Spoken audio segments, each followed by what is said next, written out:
everybody, it's Brian Burkford with Altitude Dog Training. I hope you're doing terrific. I'm really glad to be back with you for episode 2 of Transform Your Dog, Transform Yourself. The theme is distractions and competing motivators. Now again, this is an extension of my book, Transformational Dog Training. And also, if you haven't already seen the first episode in this series, I'd encourage you to make sure you go back and watch that. You don't have to watch it before this one, but there's some good material in there, all right?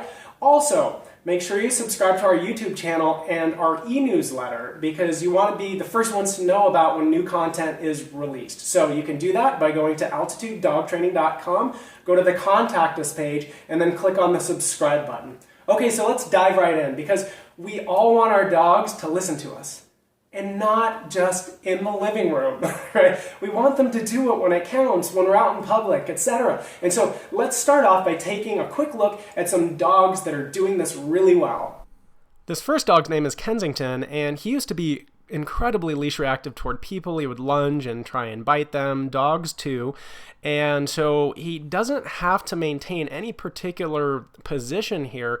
We just need him to be generally well behaved, to keep a loose leash, and to stay in tune with his handler. And you'll see a great example in just a moment. He looks at his owner.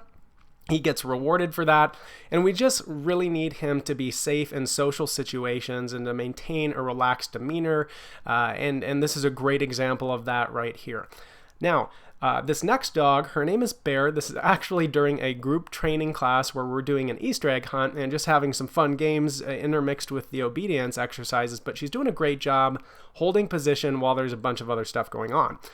This next dog, you're going to see an example of where we took a competing motivator, in this case the garden hose. She couldn't even be in the backyard with it. It just drove her crazy, but we're going to take this distraction and use it as a reward for good obedience. So she listens, she complies with commands, and then she gets this ultimate reward. And this is hilarious. I love this dog, and she's having a great time. She gets asked to do something, she complies, and then she's going to get access to the reward again.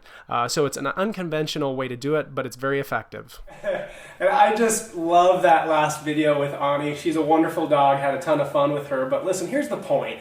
How do we arrive at that result? How do we capture that level of reliability? And there's a number of things that go into that process. But I'm going to cover a few key principles. These videos are designed to be short, so you can take bite-sized chunks and really digest it and put the information into use. But I want to cover the core overview, right? So the first step is going to be that we're going to begin the process by teaching our dogs in a distraction-free environment. Okay? It's totally unfair to be training dogs when there's a million things going on around them and we're trying to teach them a new skill that might be very complex to them. It might be simple to us, but it's not so easy from their point of view. So we're going to teach them without a bunch of stuff going on, competing motivators, etc. The second step is going to be that we're going to gradually increase exposure to distractions and competing motivators over time. We're going to do this gradually. Okay, and I didn't mention it earlier, so I should put it in here now. We're going to do this gradually, okay? And I'm having fun with you guys a little bit, but it's so important that we do this process right. None of us have kids, and we teach them a few basic skills, and when they're 5 years old, we send them out of the house and say, like, good luck, kiddo. You're in the real world. You can handle it. That's just totally unrealistic. But we do it with our dogs all the time. And it's inherently unfair to do that kind of thing. So when we're doing training and introducing distractions, we want to go with the crock-pot method and not the microwave method, okay? So those are the first two steps. The third step is going to be that we're going to provide rewards along the way as they perform under stress. We should be providing them a lot of support and feedback and encouragement, and we've got to do that throughout that process to keep the behavior strong and to really build those pathways for the dog so they know what to do. And then the other part of that is that we're going to give them some guidance occasionally and occasional corrections when they need help getting refocused on the task at hand. If we've done our job properly and we've introduced distractions gradually and we've supported them along the way, we're not going to need that many corrections, but we're going to need to introduce that at some point to help them understand that these commands are not suggestions. All right, so I hope that makes sense. Okay, so let's talk about the second piece of this, which is how it applies to us, because we all want our dogs to perform well under pressure, yes? But if we're really, really honest with ourselves, are we that much more proficient at it than our dogs are? I mean, ask yourself, can you be trusted to do what needs to be done in the moments of truth, right? And what about when the pressure's on? What about when you have a really important deadline to meet?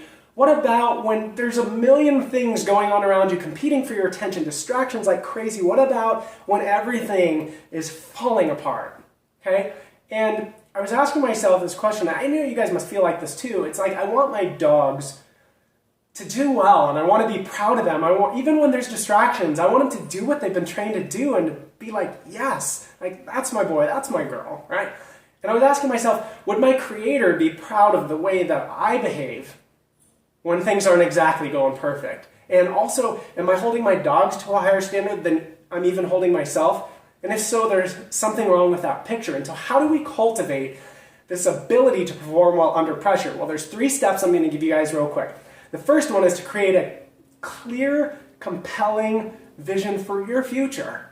It's got to be that, you guys. It can't be like, oh gosh, wouldn't it be nice if, and like I really wish, and oh, if this happened, that would be lovely. And guys, that is so wishy-washy. There's no way that's ever going to work. There's no way you're going to be able to handle any high level of pressure with that level of motivation. It's got to be visceral. You got to be able to feel that like deep within you. You got to know exactly where you want to go and who you want to be, and you got to be able to feel it and get associated to it. And if you do that, move to step 2, which is make decisions about how you're going to behave before you get in situations that are going to test you, right? Before you encounter life. Because if you just get in the situation, you're going to have a really difficult time making a perfect decision in that moment. So determine ahead of time how you're going to act.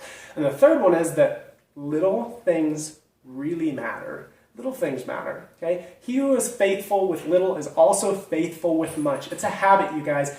It's, it's like the little things that are easy to do, and they're also easy not to do. Just those daily little tiny, tiny things, that's what you really want to focus on, because it becomes a habit. You stick to your guns, and when the distractions are happening, you're on focus, you're on point, even when this chatter is going on around you. And when the volume gets raised a little bit and you have a much bigger distraction, if it's a habit to stick to your guns, you're going to have a much better chance of doing what needs to be done. So anyway, that's the end of this episode. I hope you guys enjoyed it. I'm really excited to talk to you again soon. Have a great day.